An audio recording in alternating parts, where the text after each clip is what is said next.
playoffs after losing to the Suns, 111-96 in the play-in last Friday.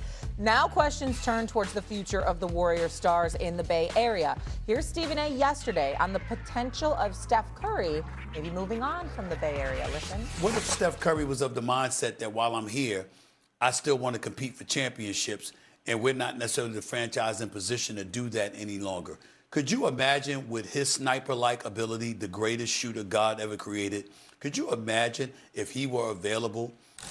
Could you imagine the amount of teams that would be looking to get the services of Steph Curry? That would be fascinating material for television for weeks on end.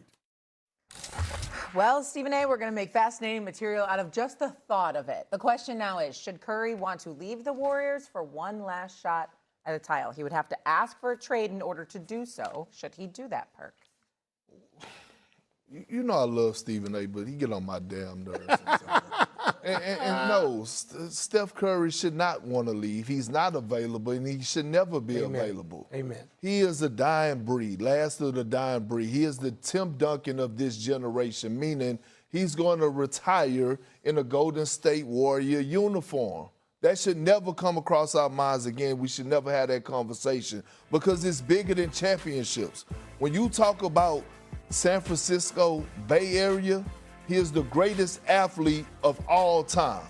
When Joe Lacob bought that franchise for $450 million, that franchise is worth almost $11 billion.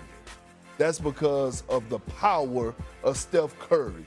When you think of guys like Braun, when you think of guys like Steph and Giannis, guys who actually move the economy, move the needle, affect the economy, you can't ever let go of him, right? And when you think about what Steph has done in and out of the, in between the lines, outside of the lines, he is Mr. Bay Area.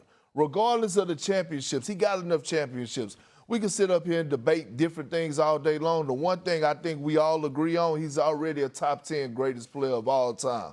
He has changed the game forever. It's just on the front office. Mike Dunleavy Jr., do your damn job.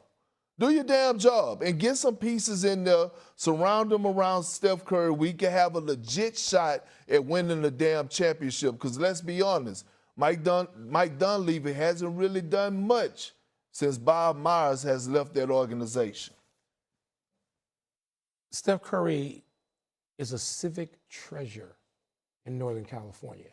If we can get Stephen A. out of Miami and L.A. and New York, he don't want to go up to the Bay Area. He's always whining about being in San Francisco. If you spend some time there, and I'm teasing my man Stephen A. and can't wait to see him back. Look, I'm fortunate enough to be able to go out a lot of years and be involved in Steph's charity, Steph and Aisha's charity event in Northern California. And you realize when people, you know, Peyton Manning has come out to this more than once. You know, you have people, you have athletes coming from all over because they'll come for Steph Curry. They come for Steph, and Steph realizes how rooted, how important he is. He's not going to go around popping his jersey. That's not what he does. But Steph Curry realizes he is an emotional center of greater San Francisco, of the Bay Area. So no, there's no leaving. I can't believe that. You and I come from a place where people would say, well, you probably couldn't see Michael Jordan leaving either, but there was an ownership situation at stake, something that he was promised that was derailed before it actually fully bloomed. But, you know, Michael doesn't really acknowledge those 2 years in Washington as much as some other people, more than that, really, when you look at the executive years. I don't see Steph Curry doing that. Charlotte, would he go home? Could that be a possibility? Maybe if Charlotte was a lot closer. But Steph, again, if you are in and around that community and you realize what Steph Curry did, Steph Curry and his wife, Steph and Aisha, came up with a concept that's unbelievable, this mobile library, where Oakland in particular, which was so in need of any kind of assistance to an underserved community in this way, mobile libraries, they created this and people just jumped on board immediately to assist them in making this a prominent feature. of not just, yes, the Warriors and the community. This is Steph and Aisha's, they spearheaded this. And they do this with all kinds of endeavors. And so they are linked in a way emotionally, from my observation, that I just don't see Steph Curry withdrawing from that. I didn't mention basketball. I mentioned what he means to that place. And that's where Perk started too. Because we've been there and seen what that is like. And Steph is not immune or insensitive to that. So I agree with everything you're saying. I just want to put one thing out there. We heard Steve Kerr talk after the loss, when their season was over, about maybe change is happening. Maybe my time here has expired. There's an expiration date, I think he said, on coaches. What if Steve Kerr is no longer there? Well, then it's on the front office and it's on Joe Lacob to make sure they do their best to put the pieces around, including head coach, if Steve Kerr is not the head coach, around Steph. You got to do what you got to do when it comes to this type of greatness. And you start thinking of names, right? Or you start thinking of people who, not names, you start thinking of people who have publicly come out and say they want to play with Steph Curry. LeBron James has said it. Giannis Antetokounmpo has said it. And I'm looking at a guy down there in L.A. who just came off the best season of his career. Hey, try to go get a Kawhi Leonard over there and keep a Jimmy Butler and see what you could do with that. You might have to give up Draymond because of the money, but hey, at this point, you're trying to surround Steph with the best. All right. Right now, he cannot really go anywhere. He would have to publicly, or I guess it doesn't matter, and behind closed doors, ask for a trade. Them 16 and 17. So you've been around this team. Do you get the sense that Steve Kerr is done as Warriors head coach? I understand what Draymond's saying because of how anticlimactic it ended in a play-in tournament game where the next day it was over.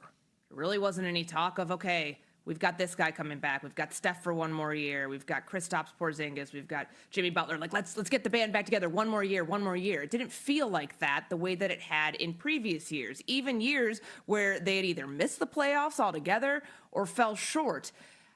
I get the sense that this is still very much up in the air, which I know feels like a little bit of a cop-out answer, but I feel like Steve Kerr's one of those people, as we know, a very cerebral coach, somebody who doesn't make rash decisions, somebody who will take time to really think about this, because the direction the Warriors are about to go in, whether it is a retooling or a rebuild, I think that factors into how much more he wants to sign up of this, because the reason I mentioned 12 years, like it had been an incredible 12-year run since they started winning championships together, since they went through multiple evolutions of being a super team.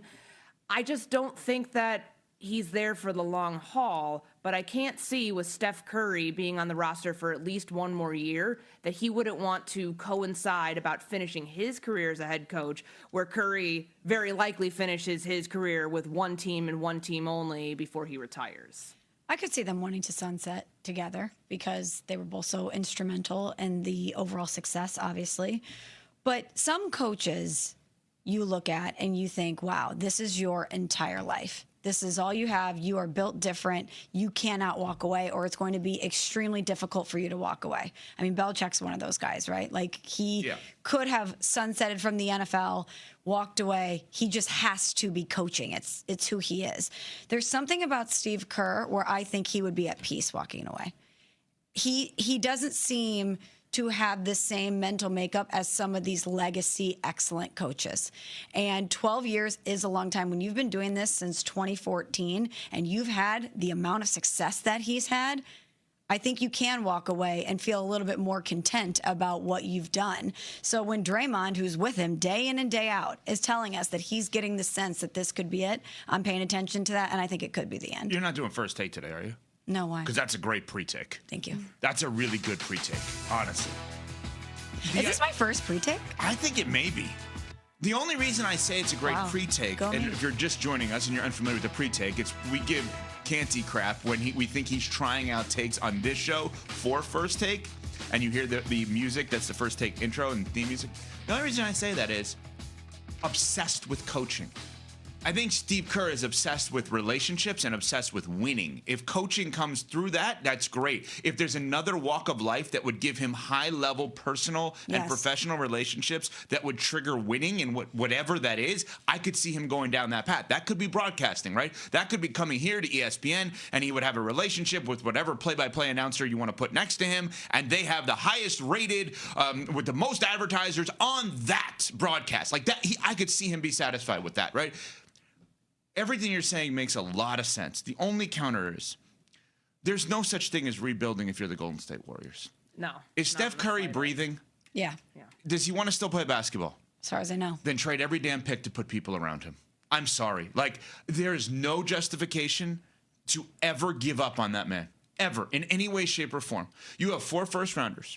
Sorry, Jimmy Butler. You have a $60 million contract of a player who is an all-star player, but is also injured and may miss part of the season, right? Which means another team that maybe doesn't want to be good, taking in a $60 million contract with a guy who won't play, that the moment he can play, you could flip him for more, is actually attractive. There is no justification for the Golden State Warriors to not say to Steve Kerr, give us a little bit here.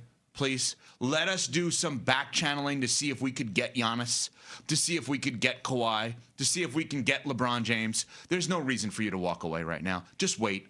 You know what? We'll take the risk of not having a head coach, knowing that if we're late to the party, the idea of coaching this team with this franchise and coaching number 30 Steph Curry will make someone who doesn't want to leave their job. But you are right about Steve Kerr. His obsession with coaching, I think, is less than his obsession with winning and relationships. And if he feels like he can find that elsewhere, I believe he would do that. I just don't think there's a reason for either party to make a decision until they know what they can and cannot do around Steph Curry. Retool is the answer. Rebuild, no such thing. Could be a soft rebuild. I mean, I know we're like talking semantics here with the wording, but this has never been a team that has ever indicated it wants to have a fire sale. Even when they've had other pieces on its roster as free agents or trades, they've never once committed to tearing it all down. Not when Steph Curry's been there, not when Steve Kerr's been there, not when Draymond Green's been there. Frankly, I think that the loyalty aspect that Kerr has shown to Curry and that Curry has shown to this organization is why the more we talk about this, the more I'm leaning towards one more year. And I get where Draymond Green's coming from. I get what Michelle's saying about maybe he's just had enough. He seems like somebody who can be